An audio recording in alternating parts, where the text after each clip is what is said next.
Hi sir, good morning po. Good morning po sa inyo Apo. lahat. Sir, tanong ko lang kayo, ano pangalan ninyo? Jonas po. Ano po sir? Jonas. Si Jonas. Sir, kasi nakikita kita na isa ka sa driver ni Yorme. Si Yorme ba, tanong ko lang, ano siya bilang boss? Hindi bilang mas parang ano lang. Kahit kapatid, drama, ganyan siya. Hindi Ah, naman siya yung boss naman. oo. Gano'ng katagal mo na siyang pinagdadrive? Nung vice mayor po siya.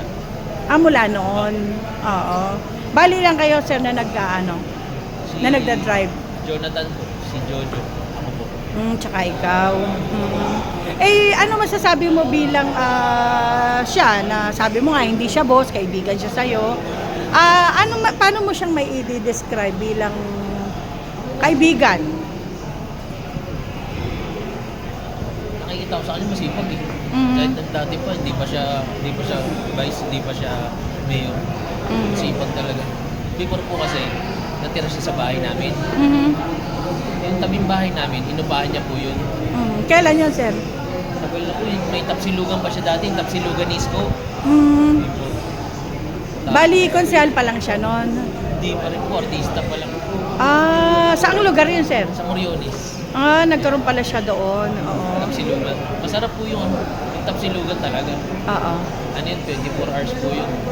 Bali, artista siya, tapos may negosyo siya. May negosyo siya. Ayun. Yun po. Sa tabing bahay namin, property po ng lolo ko yun. Oo. Si Papa po, si Papa Boy Kisoy, alaga-alaga siya, lagi sila magkasama.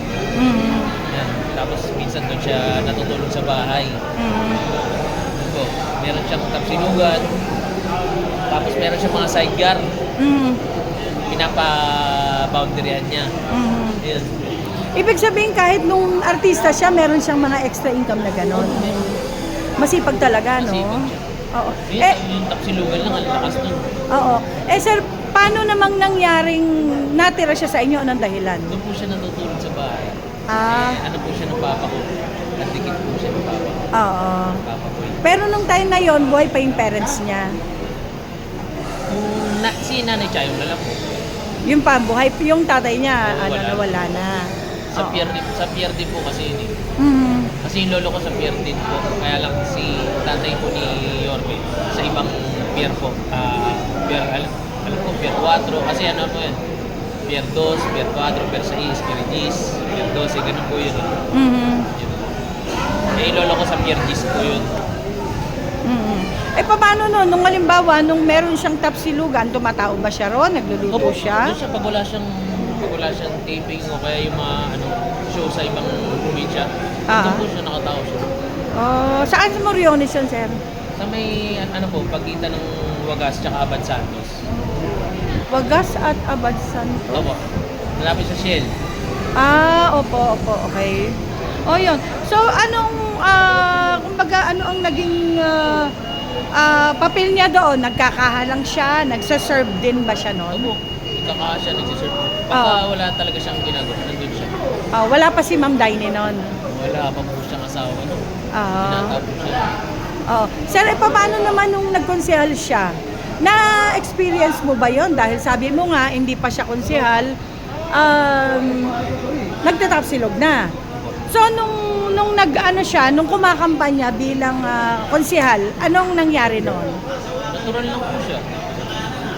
Lapit sa tao. Kung ano po siya, ganun siya. Lapit sa tao. Yun. Sir, totoo ba yun? Kasi meron akong naringgan na nagkwento. May nagbanggit sa akin na dati daw, ginugupit lang nila yung sako, tapos sinusulatan ng Opo. ano yun, pintura o... Parang may pintura po. Oo. Yun, kasi wala naman siyang walang budget. Kitsa dati. Oo. Walang budget po. Tapos may mga tumutulong lang po, mga kaibigan. Oo.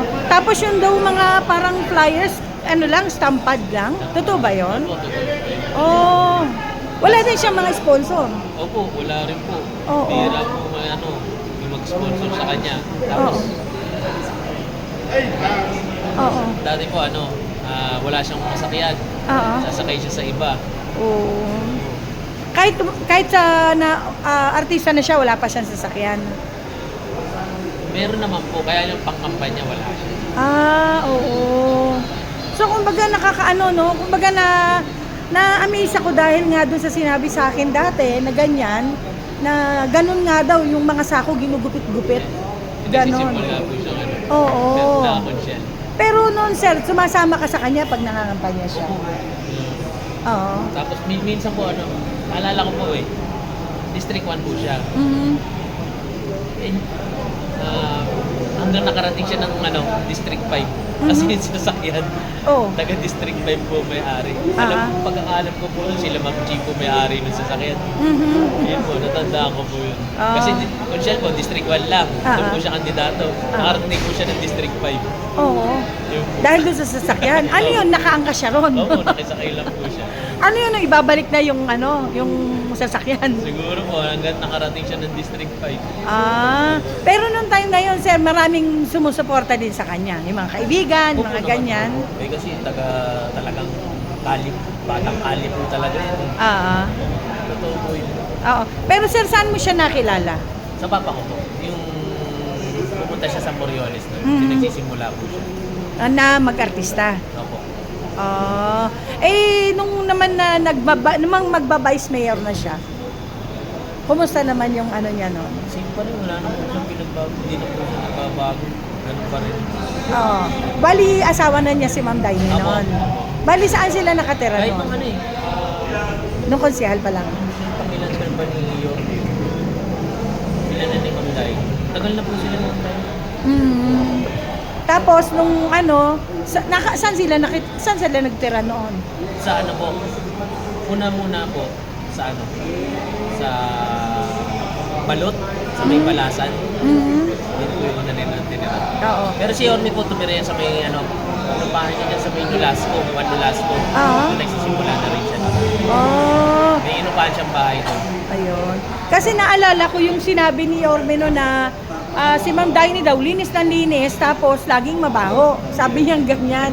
Kaya ngayon naisip ko, saan kaya sila tumira nun kasi? Yung kasi malapit po sa Smoky Mountain. Oh, saan? Talaga yung ganun yung umaga. Mabaho. Oo, mabaho talaga.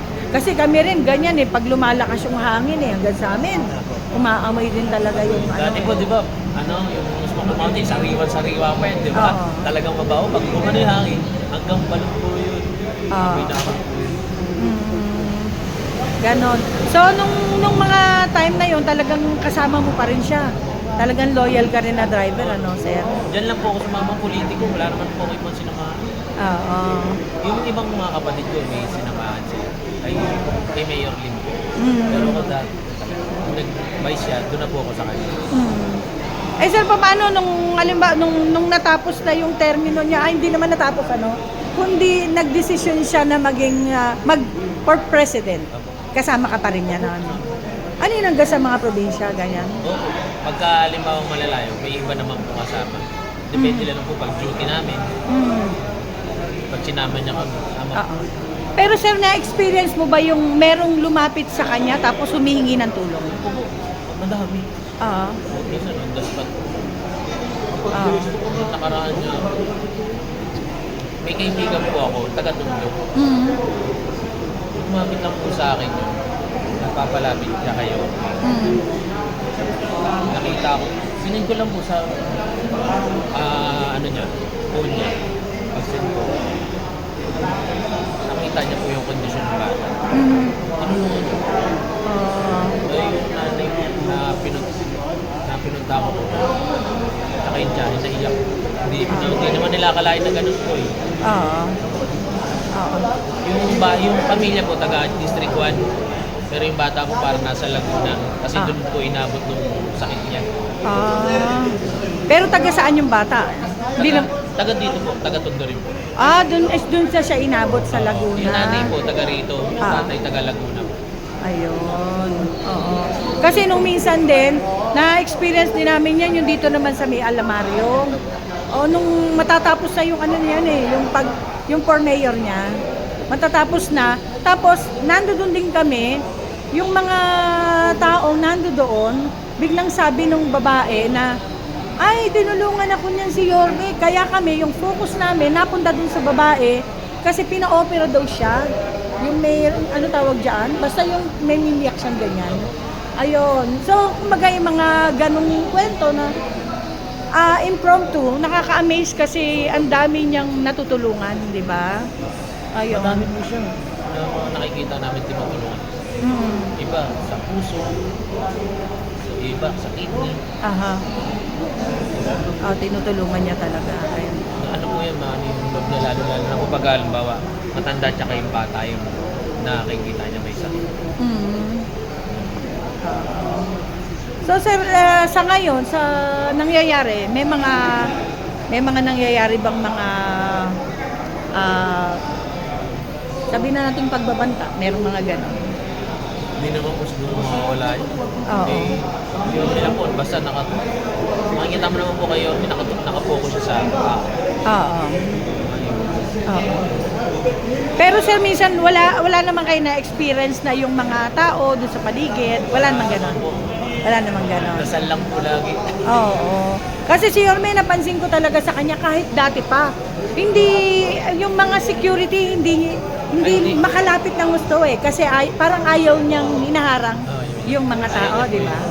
Oo. Kasi niya nakakalapit talaga yung tao sa kanya. Oo. Ayun. Yun lang po sir yung maitatanong ko sa inyo. Maraming salamat doon sa mga info na i-share nyo sa akin. Ayan. So tanong ka isa na lang sir. Yes po. Bali ilang taon ka nang nag-aano sa kanya?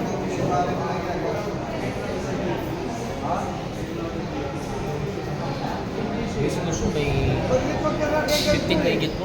Oh, matagal na rin talaga, no? Wala po kasi yung ibang sinamahan na politik. Siya lang. Oo. Ayan.